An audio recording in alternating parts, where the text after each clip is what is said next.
ஸ்ரீவைகுண்டத்தில் railway track வழியாக பயணிகள் வெளியேறக்கூடிய அண்மை செய்தி வெளியாகியிருக்கிறது. ரயில்வே பாதையில் வெள்ளம் வடிந்ததால் பயணிகள் வெளியேற தொடங்கியிருக்கிறார்கள். கிராம மக்கள் ரயிலில் சிக்கிய பயணிகளுக்கு உணவு அளித்திருக்கக்கூடிய நிலையில் ரயில் பாதை வழியாக பயணிகள் அங்கு வெளியேறக்கூடிய அண்மை செய்தி வெளியாகியிருக்கிறது. ரயில்வே பாதையில் வெள்ளம் வடிந்ததால் பயணிகள் வெளியேற தொடங்கியிருக்கக்கூடிய அண்மை செய்தி வெளியாகியிருக்கிறது. கிராம மக்கள் ரயிலில் சிக்கிய பயணிகளுக்கு உணவளித்த நிலையில் ரயில் பாதை வழியாக அங்கிருக்கக்கூடிய பயணிகள் வெளியேறக்கூடிய அண்மை செய்தி வெளியாகியிருக்கிறது.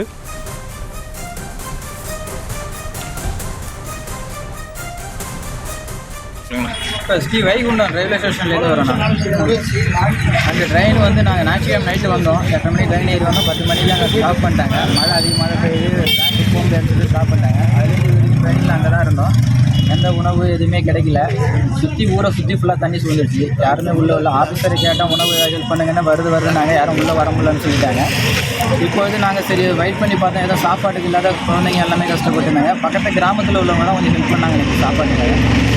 அவங்களால முடியாது, அவங்கள்ட்ட எந்த ஒப்புவதும் இல்லை சமைச்சு கொடுக்குறதுக்கு. அதனால் நாங்கள் சரி வெளில போயிடலாம் அப்படின்னு சொல்லிட்டு ட்ராக் வழி நாங்கள் வெளில கிளம்பி வந்துட்டோம். இப்போ தான் மீட்பு பண்ணி போலீஸுகள்லாம் உள்ளே போயிருக்காங்க. இப்போ தான் காலைல போனாங்க. நாங்கள் ஆப்போசிட்டில் பார்த்துட்டு வந்தோம். இப்போ ஸ்ரீவைகுண்டம் ரயில்வே ஸ்டேஷன்லேருந்து வரோம். அந்த ட்ரெயின் வந்து நாங்கள் ஞாயிற்றுக்கிழமை நைட்டு வந்தோம். 8 மணிக்கு ட்ரெயின் ஏறி வந்தோம். 10 மணிக்கு அங்கே ஸ்டாப் பண்ணிட்டாங்க. மழை அதிகமாக பெய்யுது, பேங்க்கு போக முடியாதுன்னு சொல்லி ஸ்டாப் பண்ணிட்டாங்க. அதுலேருந்து ட்ரெயினில் அங்கே தான் இருந்தோம். எந்த உணவு எதுவுமே கிடைக்கல. ஊரை சுற்றி ஃபுல்லாக தண்ணி சூழ்ந்துருச்சு. யாருமே உள்ள ஆஃபீஸரை கேட்டால் உணவு ஹெல்ப் பண்ணுங்கன்னா வருதுன்னாங்க. யாரும் உள்ளே வர முடியலன்னு சொல்லிட்டாங்க. இப்போது நாங்கள் சரி வெயிட் பண்ணி பார்த்தோம். ஏதோ சாப்பாட்டுக்கு இல்லாத குழந்தைங்க எல்லாமே கஷ்டப்பட்டுருந்தாங்க. பக்கத்து கிராமத்தில் உள்ளவங்க தான் கொஞ்சம் ஹெல்ப் பண்ணாங்க எனக்கு சாப்பாட்டுக்காக.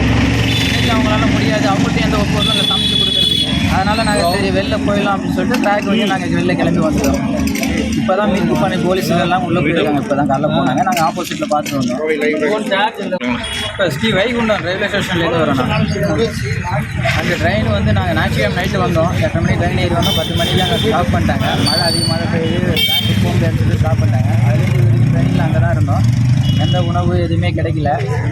ஊரை சுற்றி ஃபுல்லாக தண்ணி சூழ்ந்துருச்சு. யாருமே உள்ள ஆஃபீஸரை கேட்டால் உணவு ஹெல்ப் பண்ணுங்கன்னா வருதுன்னாங்க. யாரும் உள்ளே வர முடியலன்னு சொல்லிட்டாங்க. இப்போது நாங்கள் இது குறித்தான மேலும் விவரங்களை நம்முடைய செய்தியாளர் சுடலைமணி வழங்க நாம் கேட்கலாம். சுடலைமணி, கள விவரங்கள். ஷாம், நிச்சயமா. அதாவது ஏற்கனவே கடந்த 3 தினங்களாக பெய்து வரும் தொடர் மழையின் காரணமாக தூத்துக்குடி மாவட்டத்தில் பல்வேறு பகுதிகள் பாதிக்கப்பட்டது. குறிப்பாக ஸ்ரீவைகுண்டம் பகுதியில் அதிக அளவு பாதிக்கம் ஏற்பட்டது. இந்த நிலையில் தற்போது அந்த ஸ்ரீவைகுண்டம் ரயில் நிலையத்தில் நின்றவர்கள் தற்போது ஒவ்வொருவராக அந்த ரயில்வே தண்டவாளம் வழியாகவே நடந்து வருகின்ற ஒரு காட்சி என்பது காண முடிகிறது. குறிப்பாக தற்போது வரை ஒரு 50க்கும் மேற்பட்டோர் இந்த ரயில்வே தண்டவாளம் வழியாக நடந்து வருவதாகவும் கூறப்படுகிறது. மேலும் பலர் இந்த ரயில்வே தண்டவாளத்தில் நடந்து வந்து கொண்டிருப்பதாகவும் கூறப்படுகிறது.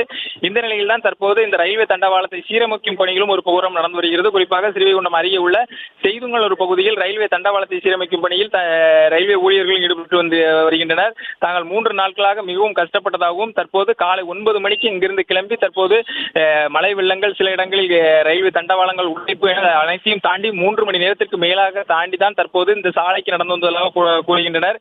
இங்கிருந்து தான் தாங்கள் ஊருக்கு எப்படி செல்ல வேண்டும் என்பது தெரியாமல் தவிர்த்து வருவதாக அவர்கள் கூறுகின்றனர். ஷாம், செய்திகளை உடனுக்குடனும் துல்லியமாகவும் தெரிந்து கொள்ள சப்ஸ்கிரைப் பண்ணுங்க.